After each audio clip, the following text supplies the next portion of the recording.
2 Samuel chapter 3. Mahaba ang naging gera ng mga sumuporta kay Saul laban sa mga sumuporta kay David. Lumakas ng lumakas ang kapangyarihan ni David habang humina naman ng humina ang grupo ni Saul. Mga anak ni David. Nagkaroon ng mga anak na lalaki si David habang nasa Hebron. Ang panganay niya ay si Amon, anak niya kay Ahinoam na taga Jezreel. Ang pangalawa ay si Chileab, anak niya kay Abigail na byuda ni Nabal na taga Carmel. Ang pangatlo, si Absalom, anak niya kay Maaka na anak ni Talmal, ang hari ng Geshur. Si Adonijah ang pang-apat, anak niya kay Hagith. Si Shepatiah ang panglima, anak niya kay Abital. At ang pang-anim ay si Etreyam, anak niya kay Egla, isa din sa mga asawa ni David. Ang mga ito ang naging anak ni David nung nasa Hebron siya. Kumampi si Abner kay David. Habang patuloy ang gera ng mga sumuporta kay Saul laban sa mga sumuporta kay David, pinapalakas naman ni Abner ang kapangyarihan niya sa mga tagasunod ni Saul. Isang araw, inakusahan ni Ishbosheth si Abner tungkol sa asawang lingkod ni Saul na si Rizpa, anak ni Aya. Sabi niya, "Bakit ka nakikipag-sex sa asawang lingkod ng tatay ko?" Galit na galit si Abner dahil sa sinabi ni Ishbosheth at sumagot siya, "Aso ba ako na sunod-sunuran sa Juda? Hanggang ngayon, loyal pa rin ako sa mga sumuporta sa tatay mong si Saul, pati sa mga kapatid at kaibigan niya. Hindi kita tinraidor at binigay kay David. Tapos ngayon, pagbibintangan mo ako tungkol sa isang babae? Parusahan sana ako ng Diyos kung di ko gawin para kay David ang promise sa kanya ni Lord na maalis ang kaharian sa pamilya ni Saul at maitatag ang paghahari ni David sa buong Israel at Juda, mula sa Dan hanggang sa Beersheba." At di na nakasagot si Ishbosheth kasi natakot siya kay Abner. Nagpadala si Abner ng mga messenger kay David sa Hebron at pinasabi niya, "Sino ang maghahari sa lupain? Magkaroon tayo ng kasunduan at tutulungan kitang makuha ang buong Israel." Sumagot si David, "O sige, makikipagkasundo ako sa iyo pero sa isang kondisyon. Dalhin mo si Mikal na anak ni Saul pag humarap ka sa akin." Tapos, nagpadala si David ng mga messengers kay Ishbosheth na anak ni Saul para ipasabi, "Ibalik mo sa akin si Mikal.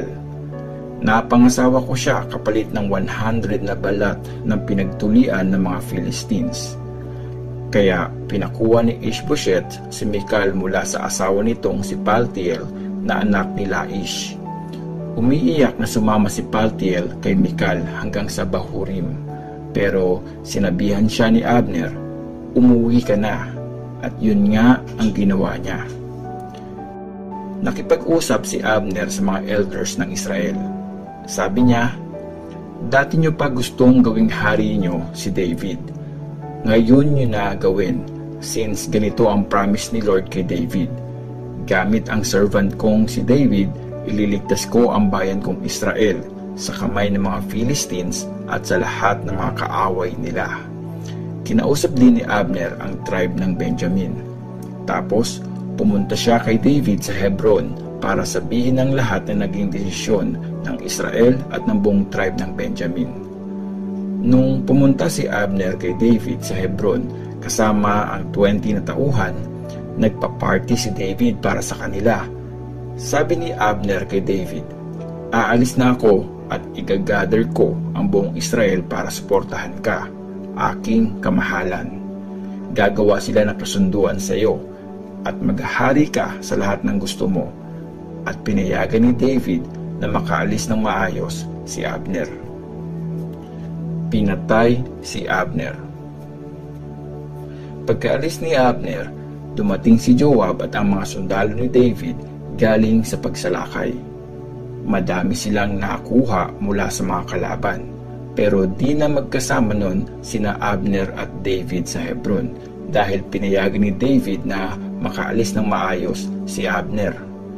Pagdating ni Joab at ng lahat ng mga sundalong kasama niya, binalita sa kanya na nakipagkita si Abner sa hari at pinayagan siyang makaalis ng maayos. Kaya pumunta si Joab sa hari at sinabi, "Anong ginawa niyo? Galing na dito si Abner. Bakit pinakawalan niyo pa?" Nakaalis tuloy siya. Alam niyo namang pumunta dito si Abner na anak ni Ner para lokohin kayo at alamin ang lahat ng ginagawa niyo. Pag-alis ni Joab sa harapan ni David, pinasundan niya si Abner sa mga messengers. Inabutan siya ng mga messengers sa balon ng sira at pinabalik siya. Pero hindi alam ni David ang tungkol dito. Nung nakabalik na si Abner sa Hebron, dinala siya ni Joab sa may gate ng bayan para kausapin ng silang dalawa lang. Doon siya sinaksak ni Joab sa tiyan bilang ganti sa pagkamatay ng kapatid nitong si Asahel. Nung nabalitaan ito ni David, sinabi niya, "Ako at ang kaharian ko ay forever na walang pananagutan kay Lord sa pagkamatay ni Abner na anak ni Ner." Maparusahan sana si Joab at ang buong pamilya niya. Lagi sanang magkaroon sa pamilya niya ng may sakit na tulo, may malalang sakit sa balat, pilay, mapapatay sa espada, o magkukulang sa pagkain. Pinatay nga ng magkapatid na Joab at Abishai si Abner dahil sa pagpatay nito sa kapatid nilang si Asahel sa labanan sa Gibeon. Ang libing ni Abner. Sinabi ni David kay Joab at sa lahat ng tauhang kasama niya, "Punitin niyo ang mga damit niyo at magsuot kayo ng damit panluksa. Pagluksa niyo si Abner." Sa libing ni Abner, naglakad si King David kasunod ng higaan ng patay.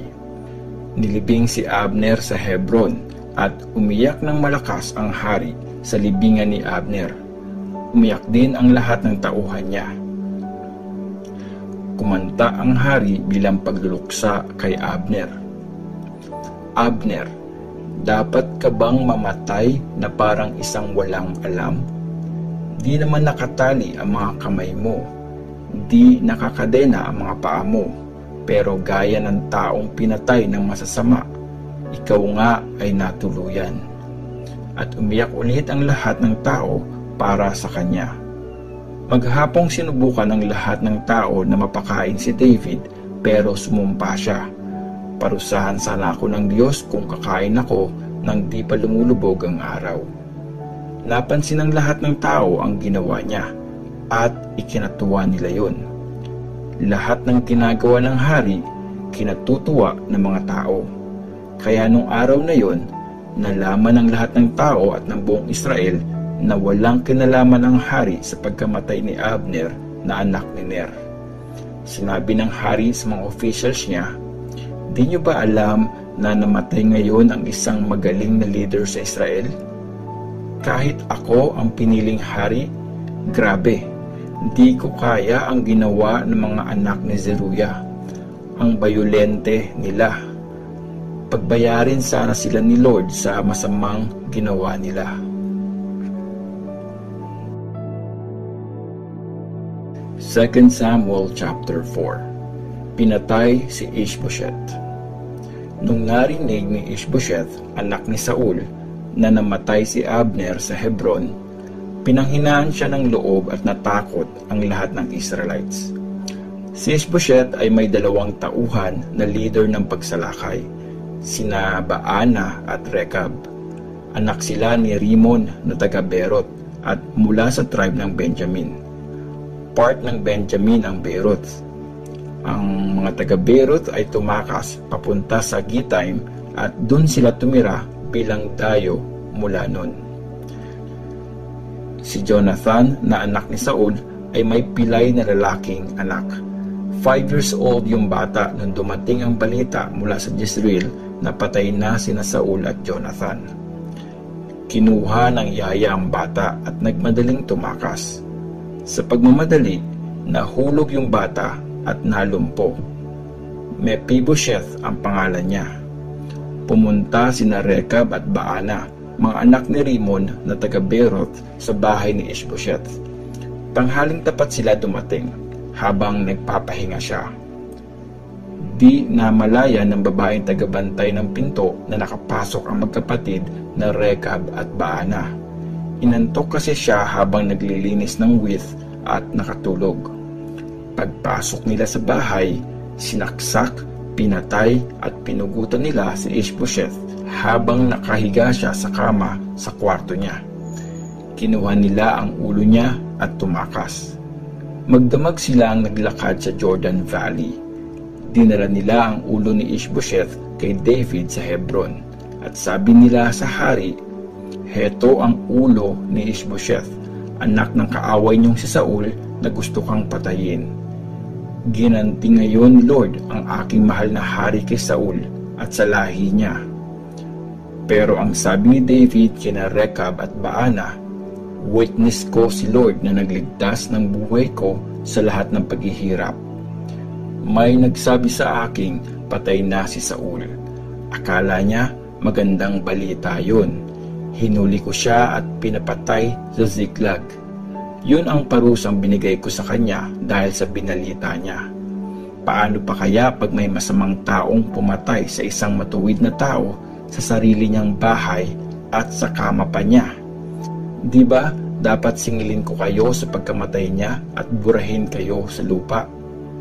At inutusan ni David ang mga sundalo niya na patayin sila, putulan ng mga kamay at paa at ibitin sa may ipunan ng tubig sa Hebron.